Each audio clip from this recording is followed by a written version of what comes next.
Um, and that should do it, as they say. Bing, bang, boom. We already got Oldies Radio on saying, let's get it poppin'. He is, as I've said before, and I will say it Super again, fan. he is absolutely, and he is the world heavyweight champion of Minglewood awesomeness. Let me just make sure. I just gotta close this. Okay, good, we're good. I'm going to Minglewood. We should be live, I imagine, right? Yeah, we're live, baby. Color turn your radio down. Mine's down completely. All right. Well, welcome. It only took 10 times before I, really get the hang of it. Oldies Radio said, smell that barbecue. Funny you say that, Oldies Radio. That's what I had for dinner tonight.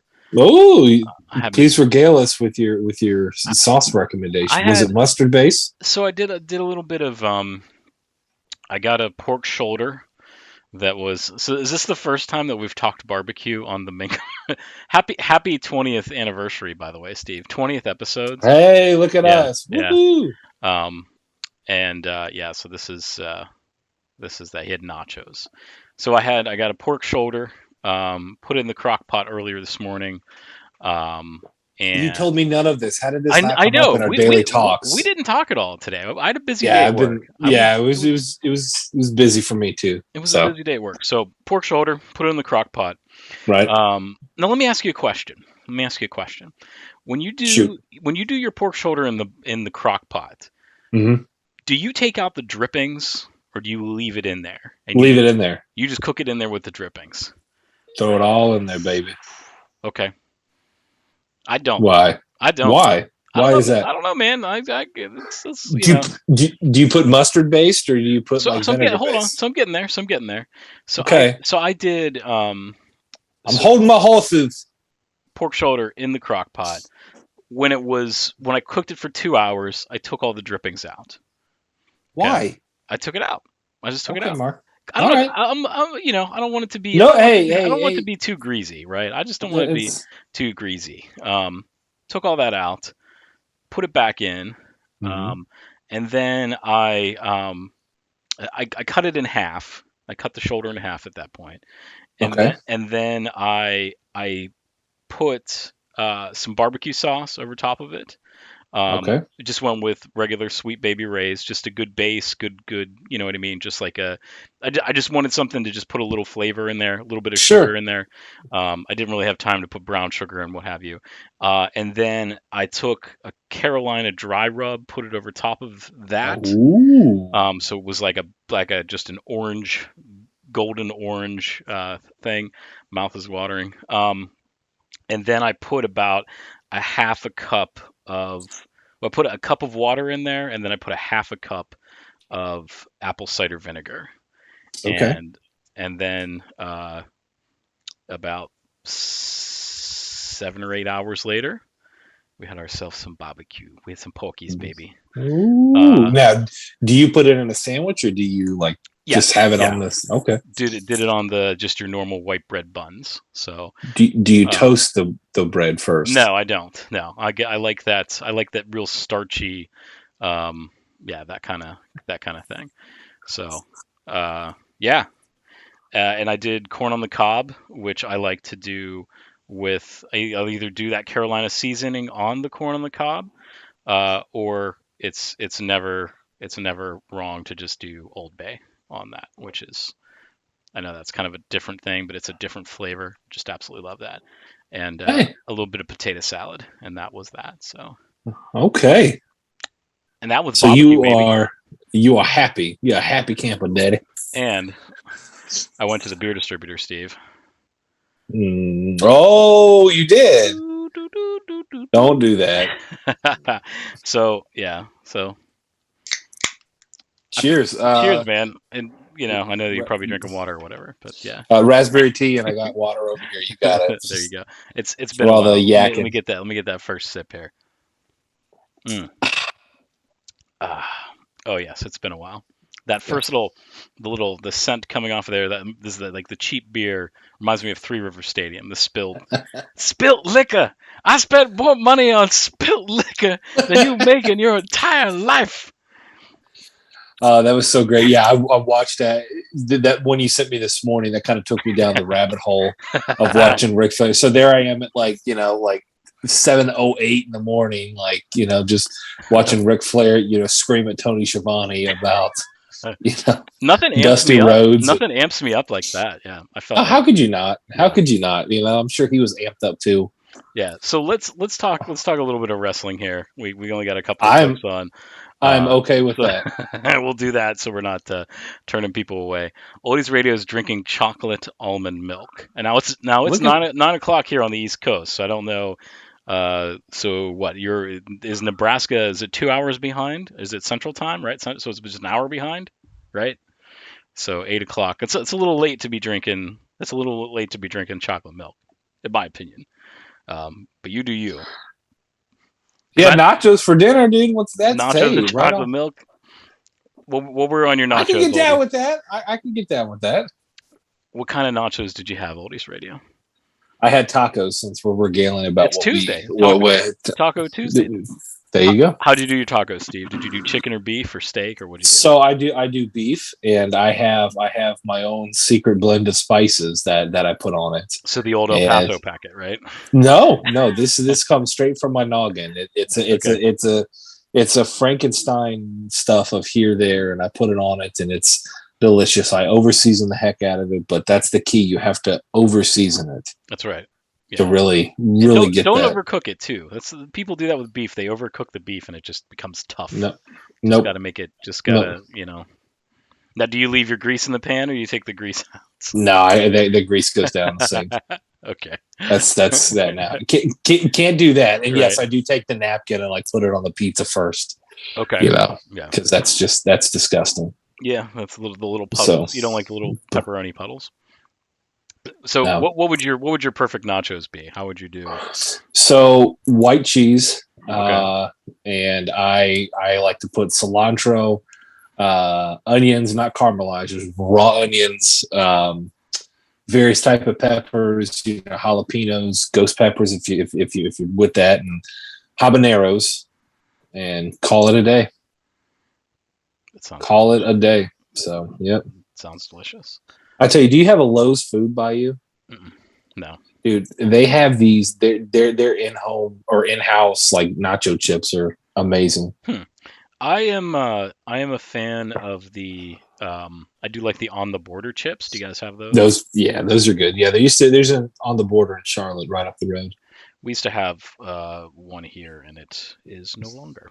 So that stinks. It was. I think the funniest thing about that was when you would order the guacamole live, which is kind of which is kind of weird. But they just make the guacamole in front of you, which is kind of it's to impress you or something like that. But it's just kind of you're supposed to make the guacamole and then put it in the refrigerator for about an hour. Let those flavors blend together, not just be like, okay, we just made guac. You just smashed up some avocados and put some lime juice on it. That's all you did. So yeah. $15. Yeah. Oh yeah. That place was expensive. They had good drink specials back then, but that was that. So okay. Use something called avocado hot sauce. So I'm assuming it's a green kind of sauce. Right on. Rico's nacho sauce. Yeah. I had that about 3 weeks ago, right before I went to Pittsburgh. I was I just want some disgusting ballpark nachos.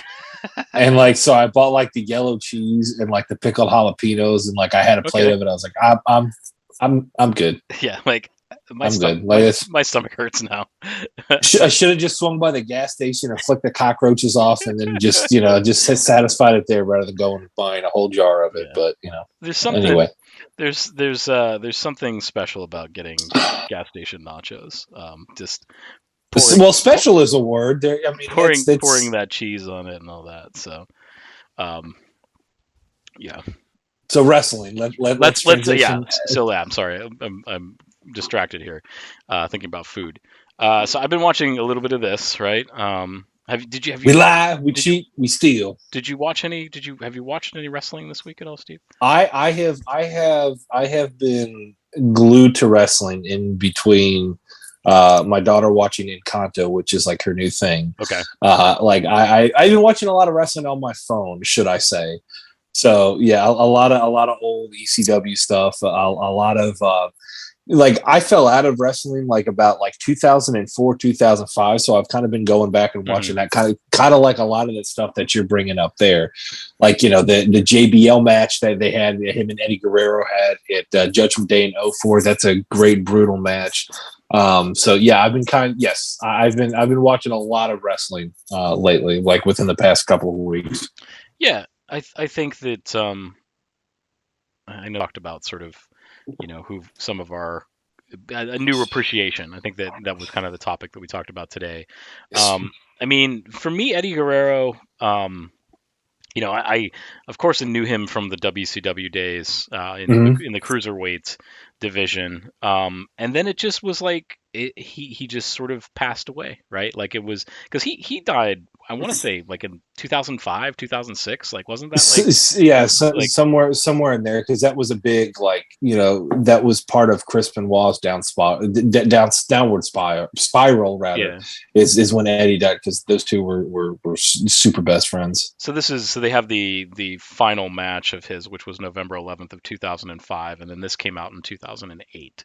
So Wow. somewhere around that time. I'm not exactly sure, but yeah, we were sort of talking about how, like, you know, he's one of the wrestlers that, like, we you know, we didn't really appreciate when they were around, and by no fault of our own. It was just, you know, the they really didn't push him the way that they should have, or really didn't look at really just didn't look at his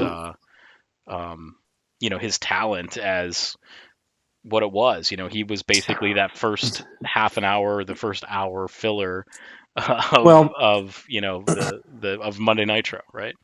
And that's through no fault of his own. You have to look at the competition. You know, when you have airtime for The Rock and Stone Cold and, you know, the Big Show and the Undertaker and things like that. I mean, it is awful hard to kind of find a spot with those guys. But I would say he's underrated. I think that nowadays, I think when you and I talked, it got me thinking about, you know, I made the comment to you, and I stand by this. I think he has done. He's been a bigger influence on wrestlers nowadays than I think almost anybody, just in terms of his athletic ability and the stuff he did in the ring. And I mean, he could do it all. He was technical. He was a high flyer.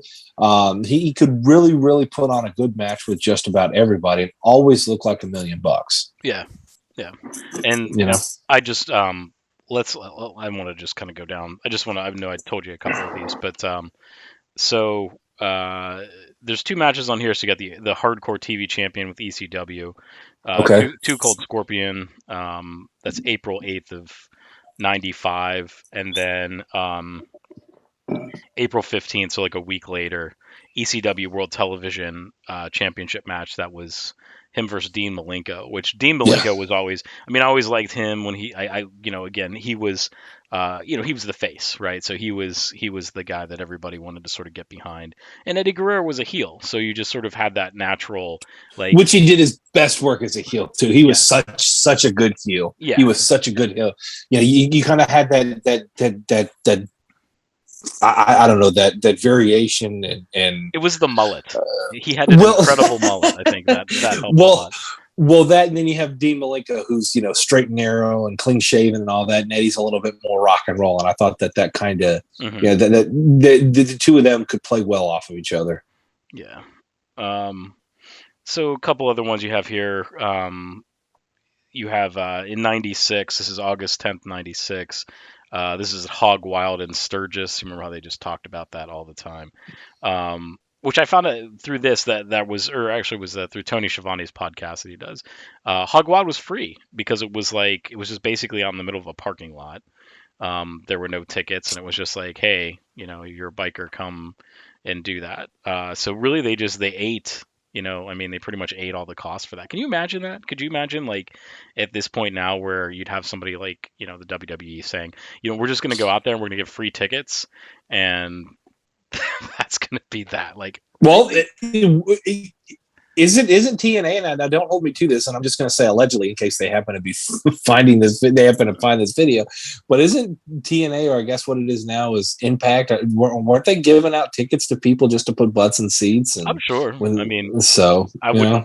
mean, I'd say that that's happened more than we've thought. So, but yeah, that's Hog Wild, and that was, of course, this was the pay-per-view after Bash at the Beach, where Hogan was the third man.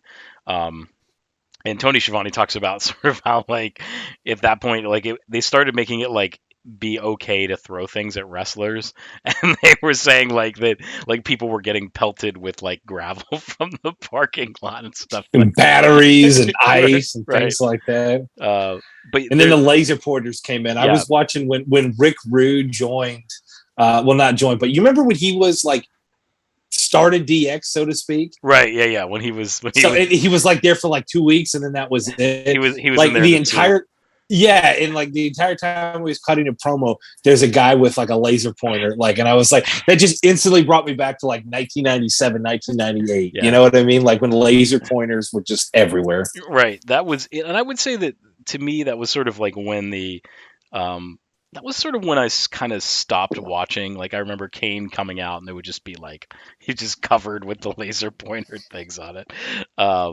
But yeah, like that, I don't know, that is definitely, that's the downfall of the era for me, where I kind of just stopped paying attention. But sure, he wrestles Ric Flair, and that was a great one. And then you have sort of Super Brawl. He's wrestling Chris Jericho. The one on here was actually from Monday Nitro, which was Eddie and Rey Mysterio. So I think that was for the Cruiserweight 1997. So I think you were saying that one, Halloween Havoc 90. Halloween Havoc 90. I think it's Halloween Havoc 90. I had it pulled up here. Yeah, 97. Halloween Havoc 97. Okay. That's one of them. I mean, if we're gonna ever do a top 10, that's easily in my top 5. I love that match. That's not on there, but yeah, really, it's the first disc is kind of Psychosis, Juventud Guerrera, Ultimo Dragon. So it's just like, imagine that being your highlight disc is like, it kind of sucks, but at the same time, it's just like, okay. But yeah, there's a lot of matches on here. Chris Jericho, in 2000, he's wrestling, RVD and Matt Hardy, Brock Lesnar in 2004, if you can believe that. Wow. So yeah, there's some good things on here. So I've just kind of been working through this, but yeah, definitely feel like he is one that is underappreciated, like you said. Sure. Underrated. But yeah, I think just his style, like you said, he's, he wasn't necessarily the biggest dude, but his matches were always, awesome. So, oldies races. When I was a kid, I thought it was pay-per-view. Yeah, that's great. Yeah, he says WWF Attitude. Yeah, I remember WWF Attitude. I hated that game, but I loved WrestleMania 2000, and I will stand by that. WCW NWO was the greatest wrestling game. I know people say No Mercy, but that's my pick. That was shocking the day that it came out in June. Yeah, I was working at the record store when that came out, and I went on break. And I literally came back in, and people were talking about it. I went to a Mexican restaurant next door to the record store, and yeah, that was all over the news. Oh, wow. It's cool. Oldies Radio says Sting's grandma lived across the street from me back in 1999. That's awesome. That is awesome. That's cool. I saw pics of him without his makeup, and my 9-year-old mind was blown. That's awesome. Yeah. Yo-yos were cool in 98. I had a yo-yo in 98 too. They were like, I had like a butterfly, I think it was a Duncan. Okay. And like I could walk the dog, and like that was it. And I thought like, and I could almost do around the world. But do you remember how they had the ones right around that time were sort of like the ones that were like they had like a spring in it, so if like you like flicked it hard enough, they would just sort of like it would just spin like infinitely, and then it would like come up. Yeah, those were like really popular at that time. Yeah, those were that's funny. I haven't thought about that. Yeah, WCW was my stuff back then too. See, Mark was more WCW. I was more WWF at that time, which is odd considering where we grew up at. But it's all good. They're both terrific. Yeah, like so. And I think that again, like I said, I definitely split between the two, and it really wasn't until maybe about because I like the summer of '96, I think.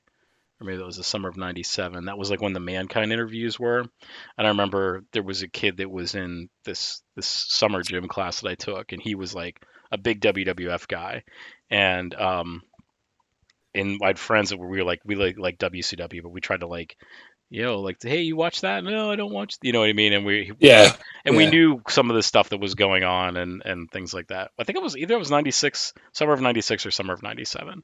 But at that time, like definitely the summer of like I was definitely watching a ton of WCW. The summer, like 96 for sure. So. Well, it's so funny because I remember when I first started getting into it, there was one guy in I think it was like 7th grade. I was like, hey, that Dude Love guy. He kind of, where I'm going with. I think I told this to you, but I'll go ahead and embarrass myself in front of everybody. But like I was like, hey, that Dude Love guy that's with Austin? He kind of looks like Cactus Jack, who kind of looks like Mankind. Do you think they're all the same? And like, I remember this kid just like staring at me, like, and he was like grinning, and like I just had a straight look on my face. It's like, so do you think they're the same guy, or like are they related? He goes, yeah, dude, they're the same guy. I was like, oh, okay. I remember one time I had a friend of mine come over. It was 3 of us watching wrestling. It's like, hey, what are you guys doing? It's like, we're watching wrestling, and it was a hardcore match. And he was asking us, he goes, well, what's going on? It's like, you can hit your opponent with anything. They got chairs, kendo sticks, mops, street signs, whatever. You can hit your opponent with anything. And like a few minutes after watching it, it's like, so why doesn't the other guy just bring a gun? It's like, well, that would be murder. So. Right, exactly. This is a TV show. Yeah. Let's jump into, do you want to talk about the week that was April of 1972. So we really have like three shows to really talk about. Three shows. We left off. It was 4/12, I think. So no, 4/11. The first one we need to do is is 4/21, the Beat Club. Yeah. 4/21. I'm way off. Okay. Yeah. You want to take this one first? I don't have much to say about this one. So there was the Grateful Dead meetup at the movies. They showed that recently in the last couple of years. I think it was maybe 2015, 2016, something like that, where they released the footage. They did two recordings of Playing in the Band. That was really the one that they wanted to sort of showcase. And there's so much stuff from the Beat Club even on YouTube, which is great. Oh yeah. Just almost about any band you can think of. I mean, the MC5 and so there's and I'll tell you what, they were definitely getting some of the good stuff. So they did do 2 versions of Playing in the Band. The second one is amazing.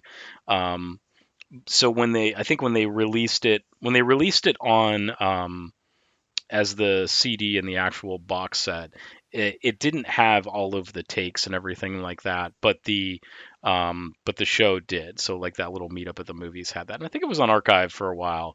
I mean, obviously, I think you can still stream it and things like that. So, and you have Donna, which Donna was she'd only been in the band for about a month, and I know that there's people that definitely don't like the Donna moments, but Playing in the Band is one of the songs that sort of showcases what she does.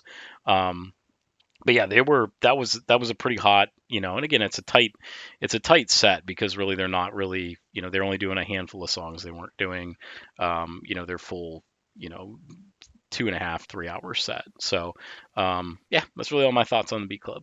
So, my first actual, look at seeing them live. I know this sounds so strange, but I don't know. It's like 2003, I think. I bought a DVD. It was like Rockin' the USA, and it was all this it was like pre-YouTube, right? And so you had like the MC5 at the Beat Club doing Kick Out the Jams, and what else was on there? I think there was like Steve Miller. I'm trying to think what maybe there was like the Doors doing Tightrope Ride, which was really really cool, which really kind of blew my mind. I was like, wow, is that from the Jim? Beat Club? Is it from the Beat Club or what's it from? Like, I think it was from the Beat Club. Okay, I think, and then One More Saturday Night was on there, and that was like my first time seeing them live, so to speak, right? Okay, right. So that's what I had to say with it.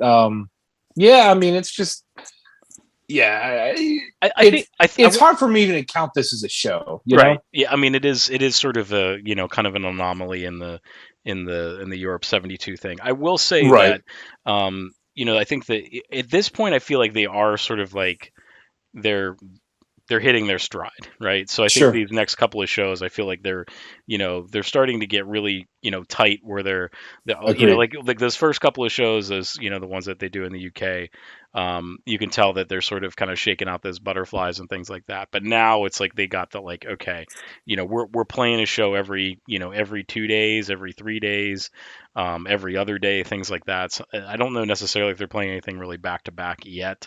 But at this point they're they're hitting their stride. So agree. Yeah, absolutely agree. So moving on to 4/24/72, the Rheinhallen in Dusseldorf, West Germany. So this was the one, what, Rockin' the Rhine. They've kind of reissued this as its own kind of separate disc. Way out of print now at this point. And I think it's even one that goes for some big bucks just for the really. Yeah. Oh yeah. Yeah, I've got it. That was my mom bought that for my birthday. Gosh, I don't know. I was turning 16, 17. And she bought that for me. So this show's always kind of held a special place, just because this was like the first one that I really listened to. Like, this was like, I think I even had this before. No, I take that back. I had Europe '72 and then this. But this was like, before bootlegs. This was like, one that if I wanted to hear live Grateful Dead, this is the one that I went to, right? Mm-hmm. And to this day, I love that Dark Star into Me and My Uncle, right back in a Wharf Rat, in a Sugar Magnolia. That is probably my favorite Sugar Magnolia they've ever done. Okay. I love the screams at the end of it. The trucking's really good. The first set is what you would expect, but like I've said before, once you get to that second set, is when it really, really cranks up a notch. So as far as the Dark Star that's on this particular one, I know that you and I had a conversation a really long time ago when you were talking about, like, you listened to like every single Dark Star that they played in '72. Was that right? Or yes. Was it... in '71. Oh, '71. Okay. 71. But this one ranks up there. I would say this is probably one of the better of the of the ones that are out there. So, and yes. I think there's even something I can't remember if it's this show. I think Jerry's in the background saying something like "make it weirder" or something like that. I can't remember. If you listen to it, like when they start kind of going off away from the sort of, when they start going experimental, like you can hear him in the background saying that. So, but yeah, this is a great. I think it's a great solid show.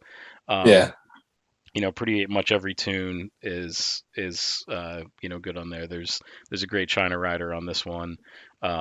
And of course they're playing One More Saturday Night, even when it's not even One More Saturday Night. Pushing that single, I guess. Or was it a single at that point? I feel like it was a single over in the UK or in Europe or something like that, or they were pushing it. Fair enough. And then we'll move on to 4/26/72. This was this is known as the 100 Here Hall show, right? So that came out. This was really, I think this was the first, if I remember correctly, this was the first live album. I think it came out around 95 or so, like soon after Jerry died. I think that in the fall of 95 is when that came out. I had a friend that had this, and of course that version is really all kind of chopped up. It's 2 CDs, but the actual show is 4 or something like that, right? Yeah. CDs. So, but yeah, that would be today. So happy 50th anniversary to that show, indeed. Wow. there's a great comes a time on that one. I was actually, when I was out grabbing some brewskis, that was on the Today in the Dead, because obviously it's 9 o'clock, right, or 8 o'clock. When do they do that? Yeah, something Eight. like eight, Yeah. eight to nine or whatever it is. So, hey, Bo's on. Hey, Bo. What's up, Bo? Good evening, sir. Checking in from the Lacey post office. Um, but yeah, that's a great show too. It is. It is. It's solid. I mean, look at this. I mean, they play just about everything they had. Minus Dark Star, like on that, like for this tour, like that's a good long show. Yeah, and they even doing the Hank Williams stuff. You Win Again, which I don't mind. I think that's cool. Yeah, El Paso. I think this one was because of the you had the Comes a Time. I think this is one of the first. Could this be one of the first shows that was ever played at, or one of the? Had to have been pretty early on. Let me look it up. Well, real quick. Let's find out. Comes a time. Let's see. This is the first. Second time it was played during this tour. The first time was 10/19/71 in the University of Minneapolis in Minnesota. Go Twins! Yeah. So they played that. It looks like that one in the set starting in fall of '71, and then really this is the first time that they played in '72.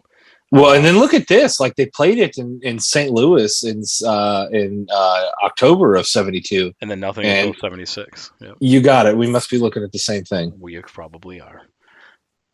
Setlist program. Setlist.net. Setlist.net. Yeah. So, but yeah, I think this is, like you said, a pretty strong show. It is. So, any other final thoughts about that? I love the this Germany run, or I guess at the time West Germany. It's great. There's a reason why these both were released prior to the big massive 72 box set. Yeah. These are really good highlights. I mean, even 100-Year Hall is good. I mean, even though it's, like I said, it's kind of truncated. It's a taste. It's a taste, right? I mean, it's still a pretty in 1995. Getting some more Dead from '72. I mean, that was great. You know what I mean? Sure. Like, you didn't really have much that was released from that era. Tim's Thrifty Music is on. It says hi all. Hey Tim. Hey Tim, how are you? I think Tim said he's been doing a stream. I think. Maybe an hour before us or something like that. So, yes, go check out Tim's Thrifty Music. Tim is definitely, man, you've been around for a good bit, and mainly only gets his records from thrift stores. There's not much. There is some record store stuff in there, but not. He knows how to make his dollar stretch. So, big Gordon Lightfoot fan. So I know Steve, you're a Gordon Lightfoot fan as well. Yeah. What's your favorite Gordon Lightfoot album, Steve? Oh, they're all good, Mark. Gordon's Gold. Gordon's Gold, which is a compilation album. So try again. It's a re-recording. Gordon's Gold is actually a re-recording. It's on when he's on. I won't pretend to be the biggest Gordon Lightfoot fan, but I will say if we were ever to compile a top 10 songs ever list, then the Wreck of the Edmund Fitzgerald would be in that top 10. So there's that. It's an epic. So there's that. So there's that. That's actually the first place that I ever heard In the Early Morning Rain. In the early morning rain. Yeah, which, it's pretty much the way that he sings it is exactly how Pig would sing it. So the one, If You Could Read My Mind. That's a great album. And actually, that's Tim. I sent that to Tim because there's two versions of that. There's once that song became the hit, they put that as the title on the jacket. And prior to that, there just was a picture of Gordon, no title on it. And I think it was actually called "Sit You Down, Stranger" was the name of the album. So it streams on Tuesday afternoons. Did a country special. Well, Tim, I'll have to check it out. You know what? We should do that. We should have do a radio episode that'll get taken down immediately and just like, well, we could play songs and then people could look at us while it plays. No, we'd have to do a legitimate radio. I don't know. I want to do that. I want to take like an afternoon and just like, us throw songs back and forth at each other. No format, just like, here's whatever. And then you're like, all right, well, here's whatever. Well, a couple weeks ago on Grown Man Record Night, they were doing, they started doing, because they'll do a show on Twitch. So they'll play music on Twitch, and then they'll go over and then they broadcast live on YouTube, and then also on Twitch. And they don't play any music when they're doing that way. But as Mikey Bananas said, things got a little sloppy that evening, and he started playing some stuff, and like immediately got a copyright strike, and he wasn't able to like go live for a week. So of course, they have their show like every week. So. There was some. They got punched out for sure. So, yeah. So Tim, I'm looking forward to that. I'll have to go and maybe I'll put that on. Maybe listen to it as I fall asleep tonight. Just sometimes it's just good to just sort of listen to stuff, right? And just chill out and listen to stuff. So Steven, what have you been listening to?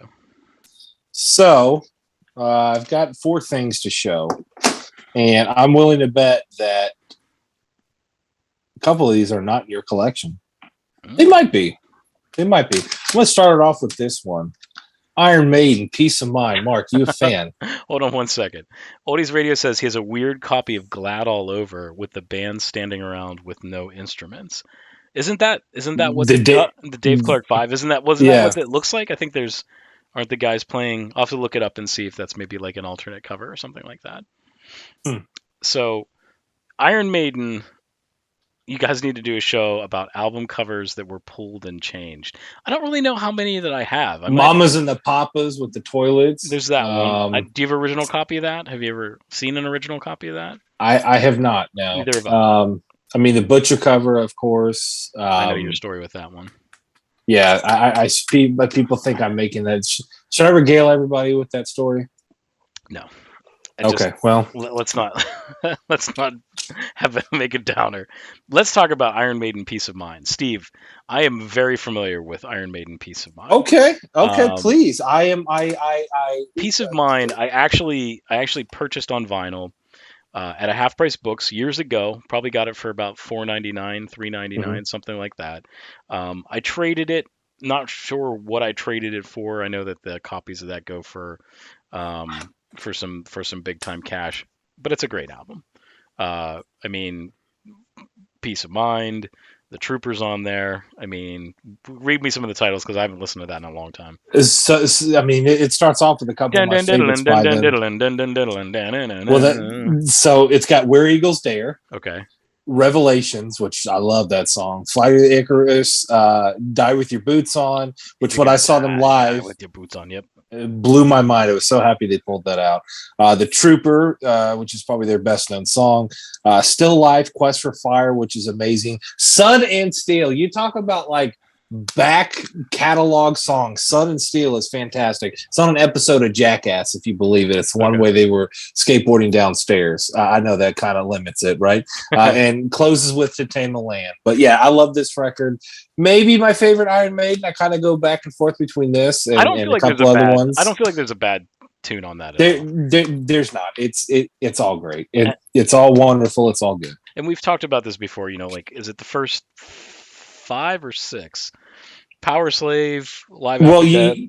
You've got Iron Maiden Killers, and then they got Deanno left, rather, and they got Bruce Dickinson in with Number of the Beast. Peace of Mind is their 4th. You've got Power Slave, Live After Death, Seventh Son and Seventh Son. You've got Somewhere in Time, and then Seventh Son of a Seventh Son. So you like the first 8. To me, you're flawless. Like there's not a bad tune, which is wild to say, but there's not a bad tune. Now they take a heck of a nosedive. Yeah. Once the 80s end, and it's brutal to get through some of that stuff, and not in a good way.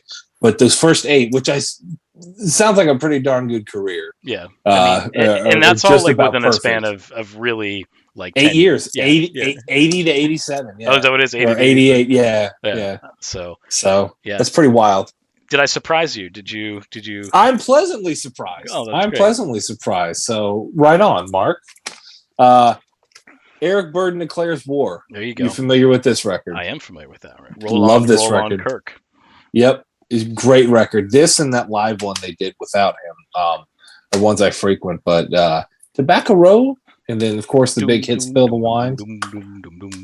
I mean, stuff, so talking about Spill the Wine. That was definitely something that was on like super heavy rotation on VH1. Like, oh yeah, do you remember that where he takes his watch off and he like puts it in his mouth? Do you know which one I'm talking about? Yeah, he's got the military jacket on and all that. Yeah. But I've always liked the Animals. I've always liked Eric Burdon. I think Spill the Wine. I definitely started with Spill the Wine and worked backwards, and sure. House of the Rising Sun. Learned that mainly from the Esteban guitar commercials where he taught you how to play that. Get that A minor in there, right? Right. The Nashville Teens were British and not from Nashville. That's correct. That is correct. Oldies Radio. But yeah, I mean that's a really the Bay City Rollers were actually from Scotland, not Oakland, which I've never put that together, never thought about it that way ever. Right? Hey, that's what I'm here for. If you take nothing away from this, just remember, the Bay City Rollers were not from the Bay City. Of Montreal or from Georgia. Are they really? Georgia, like the country, or Georgia, like where the Braves are at? Not Canada. Okay, that's great. Yeah, we could do a whole show where we talk about that. All right. But yeah, that I don't know where that. I think that's maybe their second. Yeah, third? I think their first one's is Black Man's Burden. Yeah, exactly. Yeah. And that's the one that's pretty rare to find on vinyl. You don't really see that one too often. I don't think I've ever seen that on vinyl. Was this was their sophomore album, wasn't it? Yeah. Because then they do I forget the third album is, I think, the one with all the cars and stuff like that on the front of it. It's like a cartoon drawing. Eric was only in there for three albums. I mean, Lee Oscar's in this, I believe, at that point, right? I think right. He was always in there, maybe always in the band with them, or what? No, this was their first one. So okay. Eric Burdon declares war, and then after that was the Black Man's Burden, and then War with the hands on it was there, and then All Day Music. My goodness, the fourth one. World is a Ghetto. Yeah, that's a great record too. Yeah.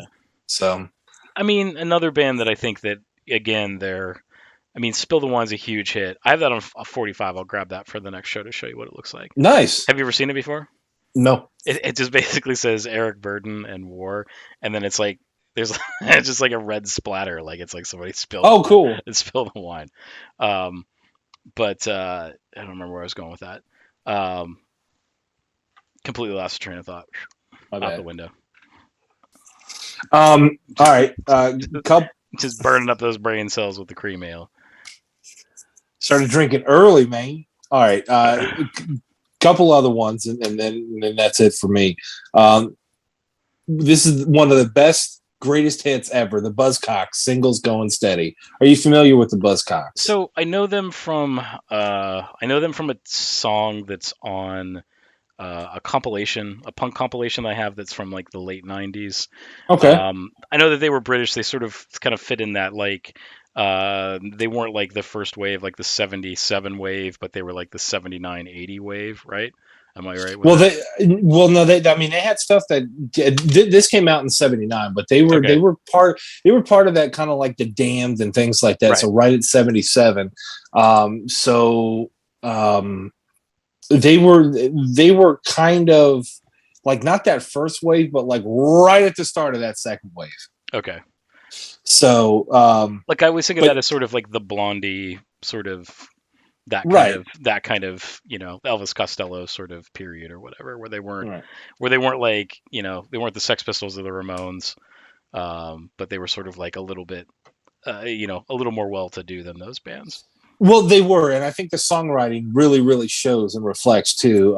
Pete Shelley, I think, is a really underrated pop writer. I mean, these songs, there's 16 of them on here, and all of them just are hooky as can be. It's like if you have the punch of the Ramones, but like the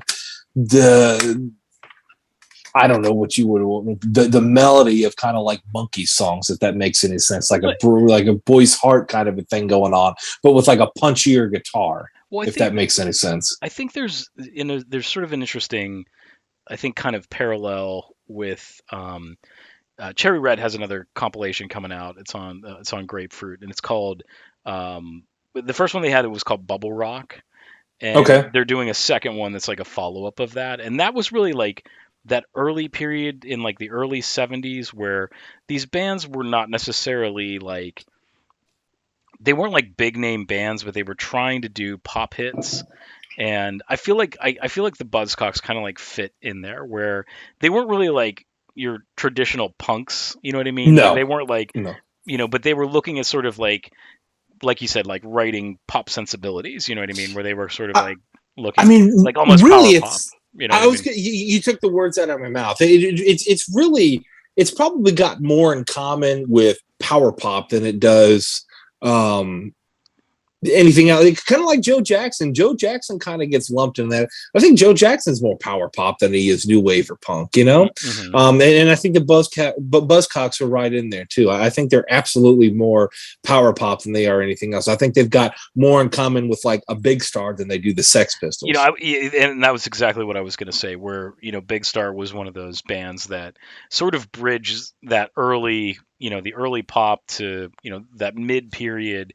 And that's a strange period. Like you have, bands like, like the Raspberries and things like that, where it's sort of like, they're thinking of those early days of, like that late 60s pop sound, right? They wanted to write a pop hit, but at the same time, they're like, you have to be a little gruff. You got to be sort of a rock and roller. Got to have a little bit of swagger to you.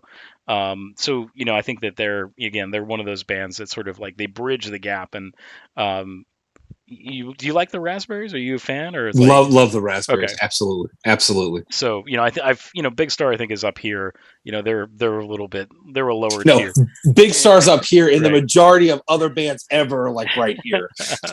Right. So Badfinger, Oldies Radio said. Yeah, exactly. I would feel is a little bit more early. Like we're looking at like 71, 72, things like that. The Sweet is another band for sure. Yeah. Let me look real quick. I want to see if I know what that song was that was on that. Probably What Do I Get? That was, I think, on like a Ford commercial in the early 2000s. No, it was a tune called Runaround, which was, it came off of an album, Go-Kart vs. the Corporate Giant. Okay. Which was Go-Kart Records, which that comp is very weird. There's a lot of bands that they weren't necessarily, they came out, I would say maybe like 96, 97, something like that. So, but yeah. But a couple of tunes from this that if you want to, anybody wants to check out, Harmony in My Head, I would suggest, or Ever Fall in Love. So those are great, perfect power pop songs, to be perfectly honest with you. So, and the last one, Mark, after very little deliberation, and I've said this for years, and I played it again today, and it sounds so great. Revolver is still head and shoulders my favorite Beatles album. I know you and I talked earlier, and I was about to throw on Abbey Road, but I was like, I'm going to put on Revolver, and boy howdy, that's a perfect record. Yeah. I mean, I did listen to Abbey Road, and Golden Slumbers really hit me this time. Hit me in an interesting way. But Revolver is just, I mean, perfect. Yeah, I mean they're all perfect albums. Like you don't even need to talk about them. They're like fair, that perfect. Like, and I was thinking about that when I was listening to Abbey Road, where it's like you don't need to say anything about it. Just give it to somebody. Just be like, just listen to this. Like, that's all you got to do. I don't think anybody past 1970 has picked up that album and said, is this any good? talking about Abbey Road. What are the good songs off of this? Like, it's just like, just listen to it. You know, it's like Dark Side of the Moon. It's the same thing. It's just like, listen to track 3. You really like track 3. You know, like, it's just like, yeah. I love Revolver. I think, you know, Revolver. I really got into those albums. Like Rubber Soul, like I bought one week, and like Revolver, I bought the next week, and I just like played those. I mean, I'd played them nonstop. And I know that you're not the biggest Rubber Soul fan, right? You're not. That's not I don't. I mean, that is. I think there's. No, I'm not the biggest fan. I think there's some amazing things on it, but like stuff like Run for Your Life and Drive My Car. I know that's a special song for you, but like those songs, like I'm Looking Through You and things like that, I think are great. If I Needed Someone, I think is amazing. So, you know, to me, the Rubber Soul. When it comes to Rubber Soul and Revolver, I mean, it's Revolver. I mean, it's Revolver on any Beatles album for me. But yeah, I think that Revolver is a step up from Rubber Soul. Yeah. So. I mean, I always thought too that it was like, you know, Rubber Soul is sort of like the last album from the early years. And then like Revolver, even though it's black and white, it's like the most colorful album that they have. Like it's as colorful as like, you know, Sgt. Pepper's. So yeah, beep, beep, beep. Agreed. Yeah. Yeah, fantastic album. So is that it? That's what you got? That's what I got. That's what I've been listening to lately. Cool. So I just have a few things, and we'll call it a night here. So I know it's almost 10 o'clock. Real quick. Oh, housekeeping, right? I think that we need to you would deserve a royalty check or something for your what do you want to call it, your reignition of people's interest and appeal of Watertown. Yeah, exactly. So John reached out to me, and John was like, you know, of course it was Record Store Day this weekend. Oldies Radio, I saw that you didn't buy any records at all this week. Neither did I. Steve, no records for you. Actually, I went to a record store yesterday to just poke my head in, and they had just that Peppa Pig record. In. Oh, just poke your head in. And I walked out with a Peppa Pig record. So you got it. Nice. Okay. So I went out Saturday and went there, and they had just sold out of this Peppa Pig record. I said, okay. And then went out yesterday, and a friend of mine who has a record store says, "Hey, I've got one copy, and it's right here for you." So I thought that was really cool. So that's great, man. Glad that you got that. Yeah. So we haven't opened it yet. I certainly will, but I know my daughter's going to want that on repeat, and so yeah, I mean, I would probably say that. But that's okay. Does she have her own record player? Did you get her? You know what? No, I thought about getting like, I don't want to get like a little Crosley, but I think you've got one upstairs and you've got one like downstairs too, right? Yeah, pretty much every room in the house has a record player. So. I'm toying with the idea of buying one and putting it downstairs and kind of, you know, like while, you know, I cook dinner or something like that, I can throw a record on and kind of, you know, something like that. So we'll see.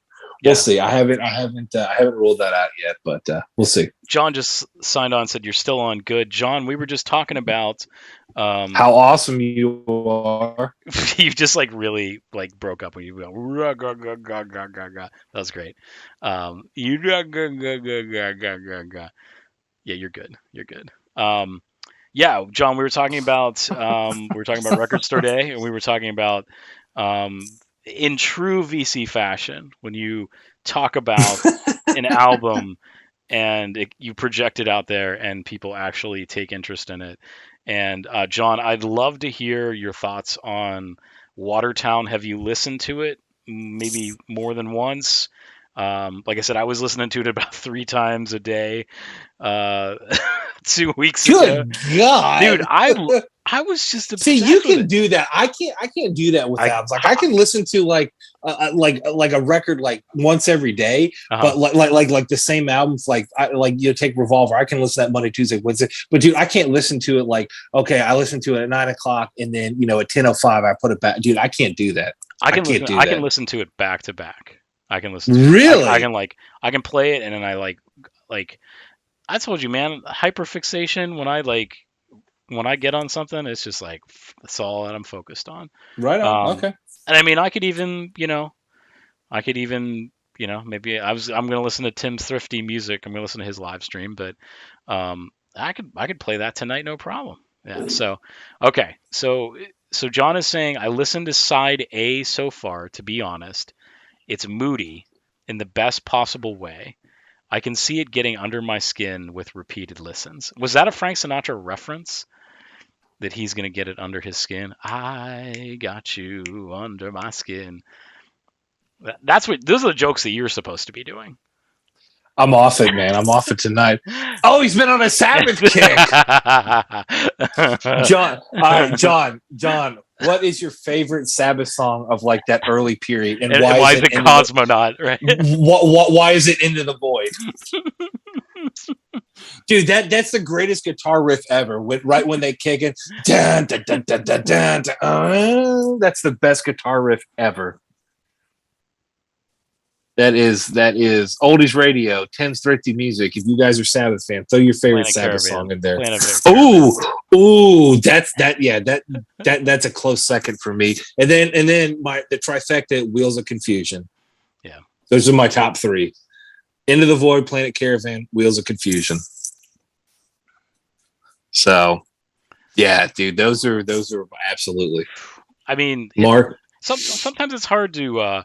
I once you get on a Black Sabbath kick, sometimes it's hard to sort of to pull yourself away from that, for sure. I mean, dude, the first four, first five, first six. I mean, Children of the Grave is what John says. I just think of that thing was like that old homeless guy. Sabbath, bloody Sabbath. Living just for dying just for you. Like I just think about that. Yeah. And I got to give special love to National Acrobat. Oh yeah. Love National Acrobat. So I sometimes I ask Sam about that too. I talk about we're sort of like I'll just like ask her about an artist that I know that I listen to a bit, and I'll be like, "Tell me about them. What do you think about those bands?" And the Wizard with that creepy harmonica. Oh yeah. I got one of those Power Sound 2001 or 2000 ones. It's a Dorchester Holding. They were one of those like that. They had the songs. They weren't really supposed to be releasing them, but they were still doing them. And I think it was like the CD booklet is just like a Xerox copy. It's a piece of paper, yeah. Like they just put them. Yep. And I think it was actually We Sold Our Soul to Rock and Roll Volume 1, which was sort of just like the earlier stuff. Like obviously the original one was a two LP set. Sure. And I mean that there was just Black Sabbath, there was War Pigs, there was Iron Man. Trying to think of what else was on there. But basically, you get like the highlight disc of the first two records. Yeah, it was yeah, exactly. So, but the Wizard was on there too. Let me see. You looking it up? Yeah, because I own that. I don't know that I've ever listened to it because I was like, when I want to listen to Sabbath, I just throw on a record. But all right, side. Hold on a second. Wait. Let me make sure it's the right one because there's a couple. This one has there's like a pit. He doesn't even know now who is. Let's just turn this into the all Black Sabbath hour. I'm fine with that. So Black Sabbath, The Wizard, Warning, and then the flip side is Paranoid, War Pigs, Iron Man, and Wicked World. Hold on, I just want to make sure it's the right. It's the right one here.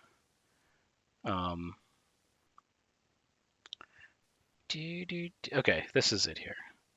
It's we sold our soul for rock and roll volume 1, which maybe it was just that first.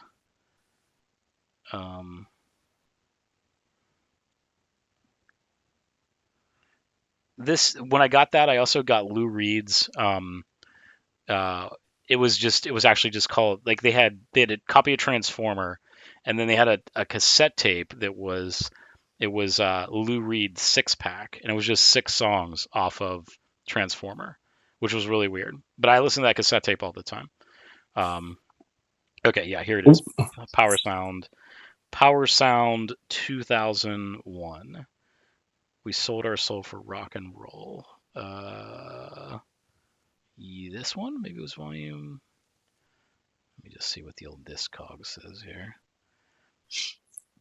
I know this is like super important, right? Yes. Yeah, it was volume 1.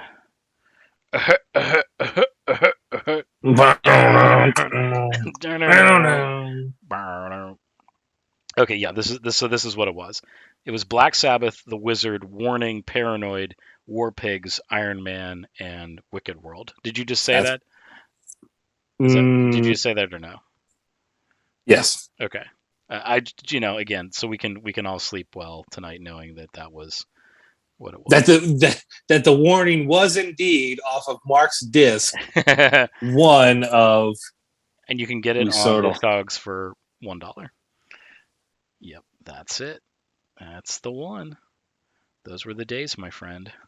Lou Reed's The Beach Nuts. Let's see. Yeah, so what we were talking about, Black Sabbath. So John, enjoy Watertown. If you listen to it again, Jerry sent me a text message today where he had the poster that had the Frank Sinatra poster that was in the Watertown album. So again, I'm glad that we had an organic VC moment where one of us suggested an album, and then suddenly 4 or 5 people were 4 or 5 people were were enjoying the album suddenly. So yeah, that was great. So all right, I know it's 10 o'clock, but do you care to see a couple of things that I got, Steve? Yeah, absolutely. Let's do it. So I know you're a fan of Discogs, and I know that you got some stuff off of Discogs. Mm-hmm. Lots of baseball stuff, lots of baseball records. I was trying to get one of those, the Lou Christie, the CD, Paint America Love. Okay. I showed the record last time. Yeah. The CD came out on Reveille, and were you able to get it? I was able to get it. I found a place that was in Texas. I don't think it wasn't Waterloo Records. I can't remember what the name of it was. Somebody has mentioned it before, and it was like Go Hastings or something like that. No, here, I'll look it up. It was. It's not necessary. Well, now you've piqued my interest, and I want to remember what it was.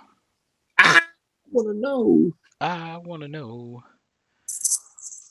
End of an Ear. You familiar with that? End of an Ear Records? No. Okay.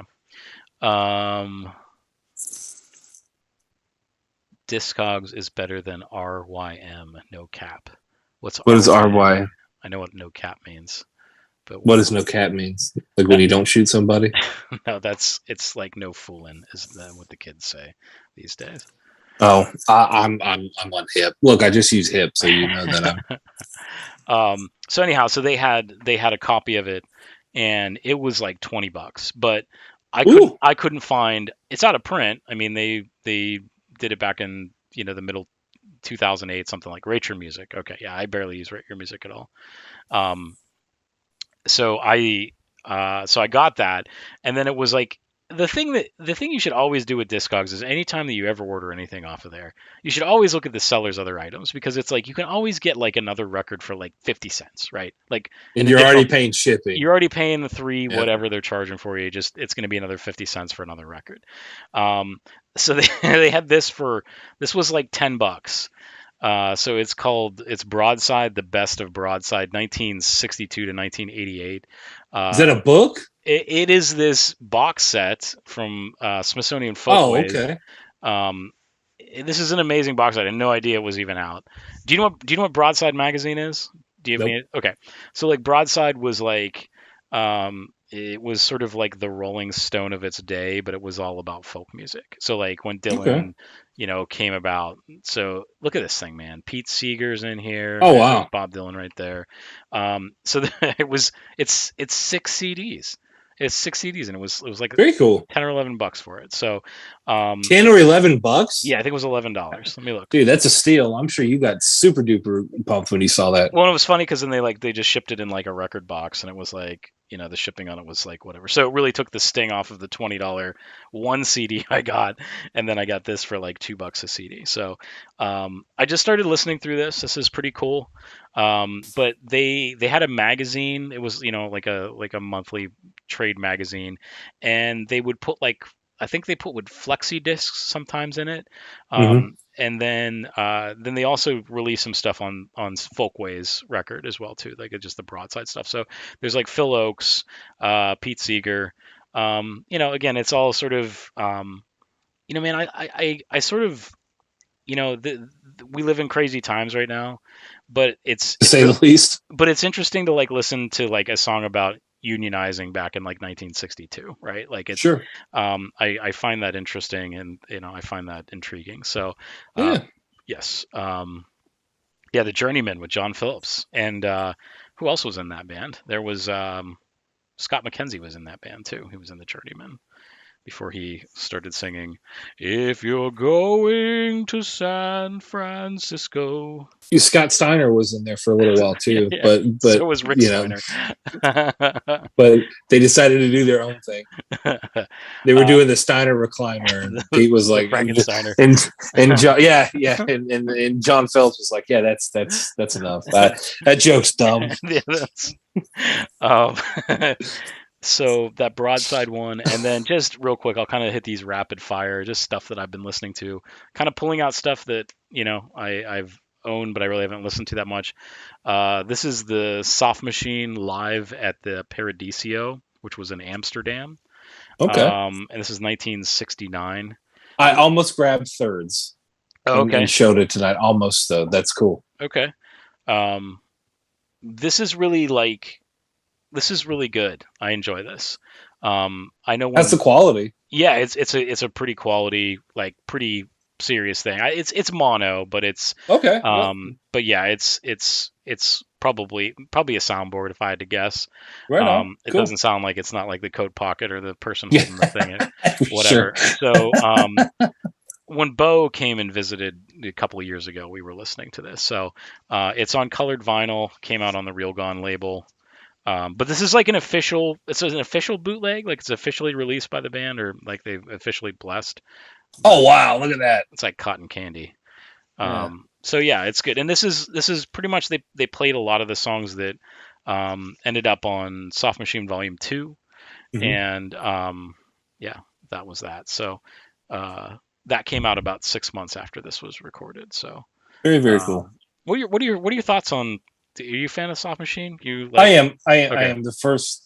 I don't know. The first 6 albums or so are really good. okay. Then So yeah, I love thirds. The first three are great, but I think thirds is the one I go back and Out Bloody Rages and things like that. I go back to stuff like that pretty regularly. So like with Robert, is it Robert? Yeah, Robert Watt, right? It was in there. Robert right, Wyatt. something like that. Yeah. Um, so you know how he left the Soft Machine, and then he started Matching Mole. Are you familiar with Mm-hmm. that at all? Yes. So do you know like Soft Machine in French is actually it sounds like Matching Mole. Did you know that? Oh, I did not know. Yeah. So go to like Google Translate and type in Soft Machine in French, and then ask them to translate it, and Huh. it'll be like Matching Mole. It's so ridiculous. Maybe I'm not mentioning. Maybe I'm not familiar with them. What's the band I'm thinking? So one of those guys spun off and did his own thing as well. Kevin Ayers was in the band too. Yeah. Okay, so Joy of a Toy. Joy of the Toy. Yeah. So he was in Yes. the band. Okay, so I'm familiar with that. That's a great record. Yeah, that's a fantastic record.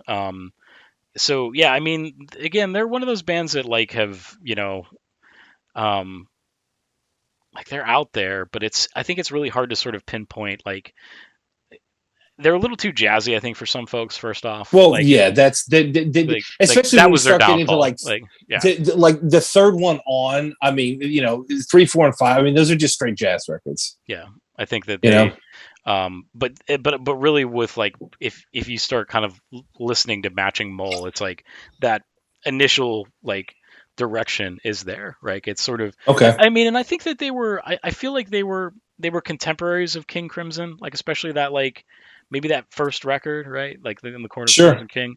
Like I feel like they were they were sort of contemporaries of them, but again, they split off completely. So I think I showed this before, but I was listening to this again this week. You can all join in. Mhm. This is a compilation on the Island record label. So I was listening to that. And then this isn't necessarily the follow up, but this one came out soon after. This one is called Bumpers. So again, it's another one of the compilations on the Island records, but this one has like this is sort of like when you start getting into like the Nick Drake era of Island Records, and of course Cat Stevens and stuff like that. So I think this is like 71 or 72 or 70. Yeah, 1970. So um, yeah, I've been really enjoying this. They got "I Am the Walrus" by Spooky Tooth. Have you ever heard that version of that? That's a great version. I love that. Yeah. Yes, off of the Last Puff, I bought that record specifically because of that. Yeah. So that's yeah, a pretty fantastic thing. You got Thunderbruck Ram by Mott the Hoople, which I think made it on one of those Mojo compilations, okay. if I don't remember correctly. But Dave Mason's on here, Bloodwind Pig. You got Traffic, Spooky Tooth, John and Beverly Martin, Freeze on here, uh, and Hazy Jane by Nick Drake, and it actually says from his album to be released in 1970. So they actually hadn't quite named the album yet. Didn't know what it was. So this is a UK only compilation. I got this early days of record store. I would say maybe if I had to guess, maybe like 2012, something like that. I probably showed a Vinyl Finds video where I was showing that off. And I just realized like pretty much everything I showed was all British stuff today. I don't know. That's what I've been sort of digging. This is the Most collection, Volume 1. There wasn't a Volume 2, but this is Mickey Most, who produced a lot of like you got Rod Stewart, Jeff Beck, the Yardbirds, the Animals, Terry Reid. Okay. So there's some really great stuff on here.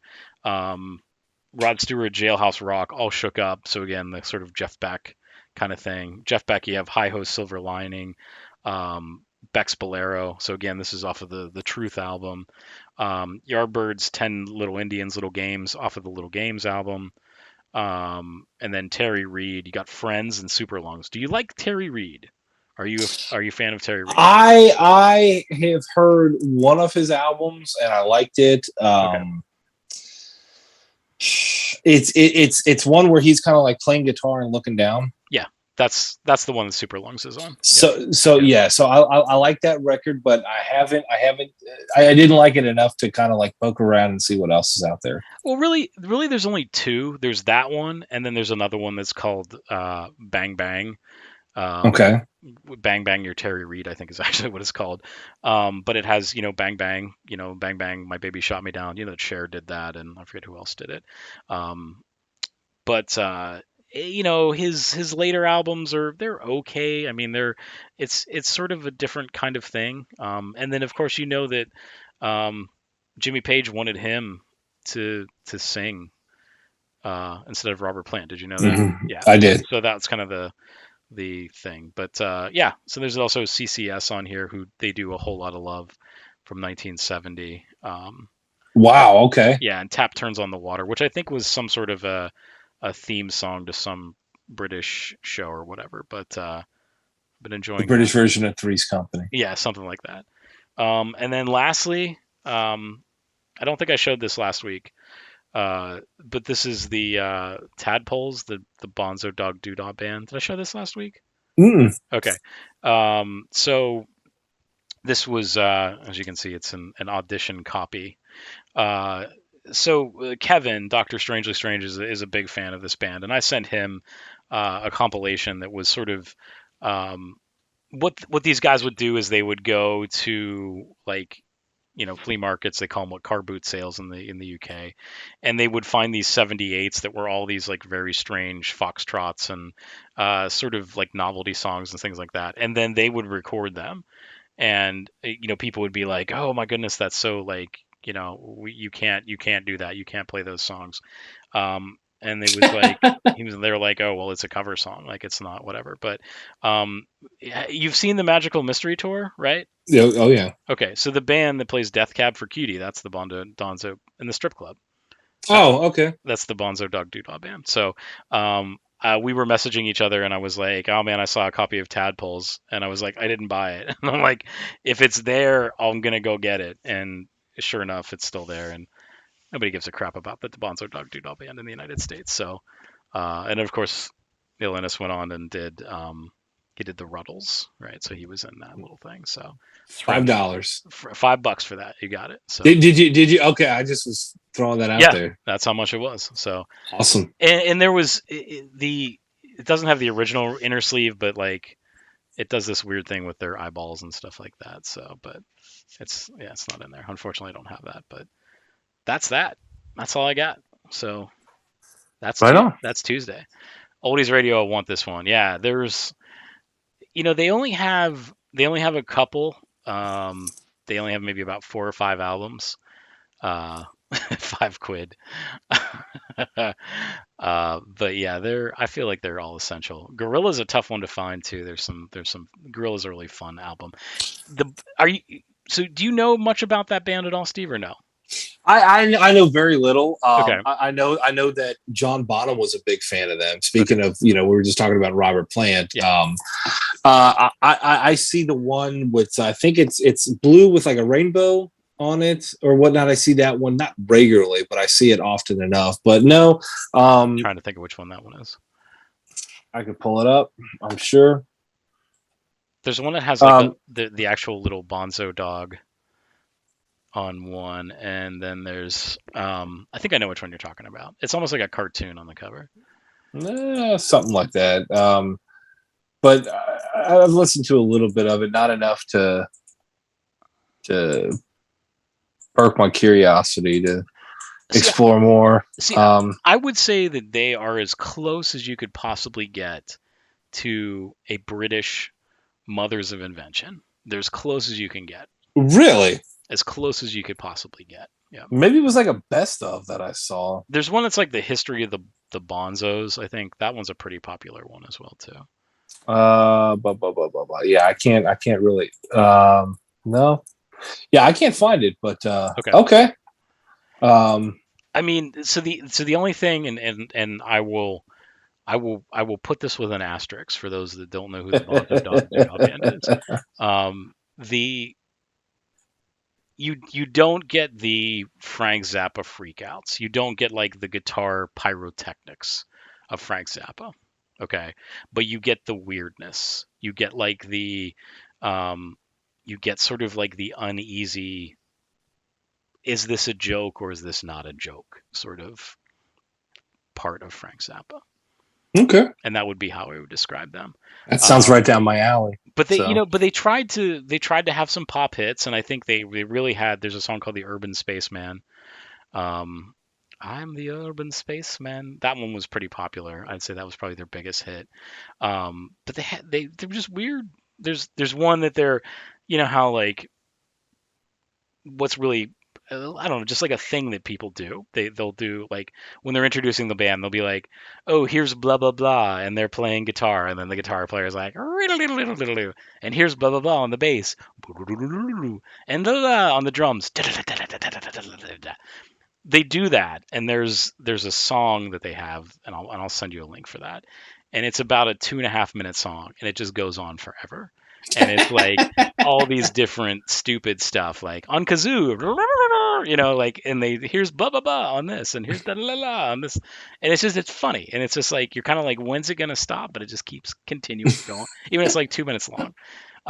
But it's just sort of funny stuff like that. There's a little bit of like the sort of the Monty Python kind of humor, like those guys. Okay. They were the house band on, what was that? Do Not Adjust Your TV Set, right? Wasn't that the thing that like Monty Python did before they did Monty Python? I think it was like almost like a kid show or something like that. They were like the house band on that thing, so they would do things like that. But you should check them out. I mean, it's sort of like mindless. It's mindless music. Like you don't really have to kind of think about it, and it just is sort of feel good in that. And then kind of like Monty Python, right? It's just like Right. it's funny for funny's sake, and there's not really too much you got to do for it. So that's it. That's all I got to say about the Brother Dog Bebop Band. Hey, we have a new Facebook page. Yeah, and I put it up on our Facebook page. So if you search for the Minglewood, you'll see the current page, and you'll see the new and improved maybe page. I'm on there, and then there's several other people that are on there. Hoping that more people get on there to stay up to date, and also it's interactive. You can post stuff and whatnot. So we hope to see you guys there. And that's eventually, I think we've got until Friday before they. Yeah, I think Friday they're pulling the plug on the other. So the other page. So if you don't see any updates, you'll know why. So we'll probably put out one last kind of call to arms just to make sure we get everybody over there. Other than that, we're going to be building up from the get go. So hey, Nate Burchard's on. Hey Nate, how's it going? What's up, Nate? How are you, sir? And he said, Nancy Sinatra did Bang Bang. I think that's on the Nancy and Lee record, if I remember correctly. So did Danger. They did Bang Bang too, right? Right. Probably a different version. No, I think it's the same one. Bang Bang. You heard that song? I think it's the same one. Yeah. But yeah, so I think Shares might have charted. I'm not too sure. I think Shares was like the first or something like that, and then Nancy did it. But you're right. The Nancy Sinatra one is better. I think it's aged a little bit better. So that's that. And that is that. Oldies Radio said, I got my 16mm film I shot last month on my channel. Well, I'll check it out. Very cool. We'll check it out, Oldies Radio. Oldies Radio, come over to our new page and post that stuff. Boost your. Yeah, there you go. Yeah, drop it on there. And Tim. No, I'm saying, if you're still on, go ahead. Please, like put that, throw stuff up on the page. Like I know John's put up stuff. I put up stuff all the time. I've yet to like the page. Wasn't gonna bring that up, but there is that. But yeah, seriously, throw some stuff up there, get some conversations going, and we can do some talking, some yakking. So for sure. Well, we will see you guys next week. So that's it. Until then, sports truly as always. We'll see you guys. Bye. Have a good night. I'm ending the stream right now.